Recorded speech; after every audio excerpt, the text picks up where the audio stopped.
prête à tout pour retrouver la splendeur perdue de sa dynastie. Jusqu'où ira-t-elle pour satisfaire son rêve de grandeur ?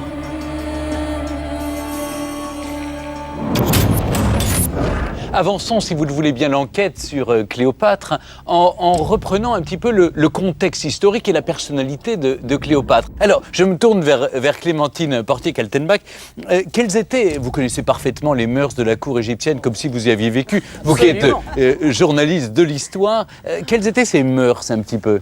Écoutez, avoir une sexualité intense est considéré comme un signe d'allégeance aux dieux, parce que la terre elle-même, le monde lui-même est fondé sur le sexe et a été créé dans une relation incestueuse entre différents dieux. La fertilité, ce qu'on appelle la fertilité de la terre, vient aussi de la fécondation. Alors, oui, tous ces termes. J'ose à peine le dire ici, mais j'ai lu au hasard de mes lectures sur la question que chaque année, le pharaon, vous allez peut-être nous le confirmer, est censé aller se masturber dans le Nil pour fertiliser l'ensemble de l'Égypte. Donc vraiment là, tout est permis. Union libre, inceste, adultère, allez hop.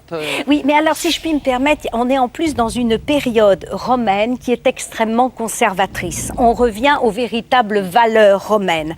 Et donc c'est très important de préciser cela. Pourquoi ? Parce que Cléopâtre, il est très difficile de la définir. Certains la traitent de prostituée, de débauchée, et d'autres la traitent au contraire d'intellectuelle extrêmement diplomate et intelligente. Pourquoi ?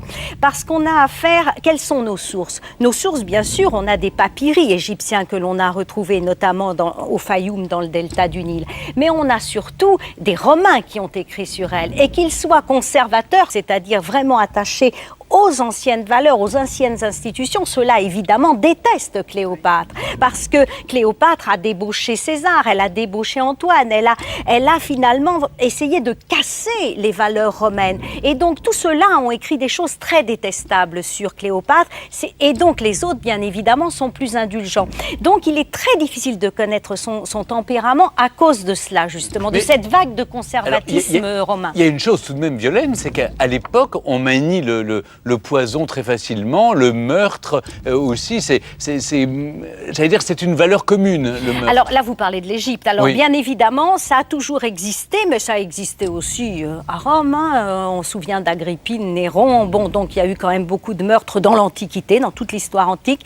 Là, on est effectivement dans la dynastie des Ptolémées, beaucoup de meurtres, puisqu'on va voir que Cléopâtre elle-même ne va pas hésiter à éliminer son second époux. Et, qui était aussi son frère. Voilà. Donc on se marie en famille, mais on s'assassine en famille aussi. On s'assassine en famille, exactement. Et c'était vraiment, c'était monnaie courante.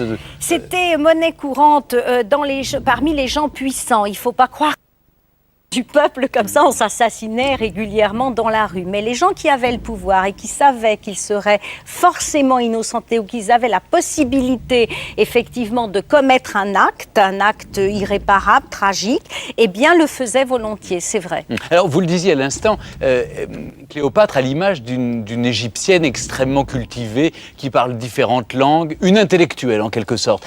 Ce qui est particulier à Cléopâtre, c'est que c'est quelqu'un qui est extrêmement jeune quand elle bluffe César, c'est qu'elle est maligne, c'est qu'elle est rusée, c'est que je pense qu'elle est extrêmement orgueilleuse. Et elle a cette chose extraordinaire, d'ailleurs que j'ai beaucoup aimé quand j'ai traité ce personnage, c'est qu'elle a la force en elle de dire « je vais redonner à l'Égypte son ancienne splendeur » alors que tout s'est écroulé autour d'elle.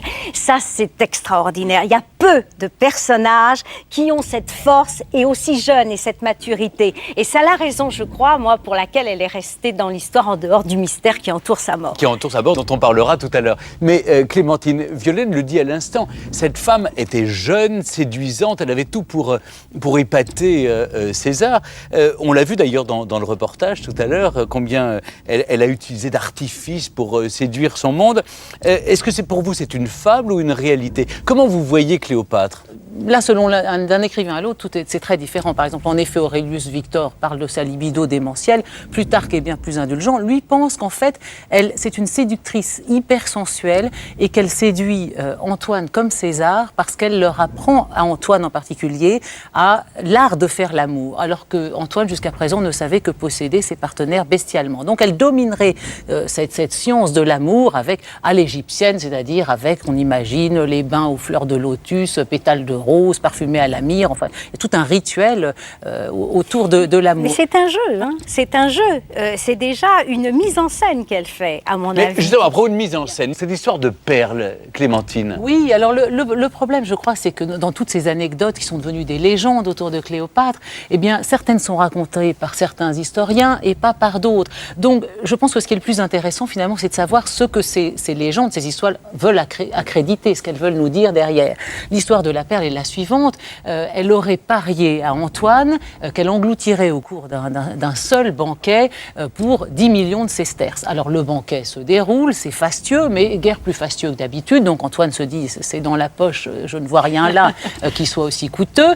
Et pendant le dîner, Cléopâtre fait apporter un vase rempli d'un vinaigre extrêmement caustique. Elle décroche une de ses boucles d'oreilles qui est constituée d'une perle absolument extraordinaire et remarquable. Elle la prend, se sert une coupe de vinaigre, laisse tomber la perle et Qui se dissout. qui se dissout instantanément et avale le vinaigre. L'arbitre de la rencontre empêche Cléopâtre de saisir la seconde perle qui sera, semble-t-il, transformée par la suite, sciée en deux, transformée en boucle d'oreille pour une statue de Vénus au Panthéon de Rome, je crois. Alors, puisque nous parlons des sortilèges qu'utilisait Cléopâtre pour séduire ses contemporains, je vous propose tout de suite de découvrir comment cette reine, qui se voulait différente des autres membres de sa famille, a utilisé ses charmes pour asseoir son pouvoir.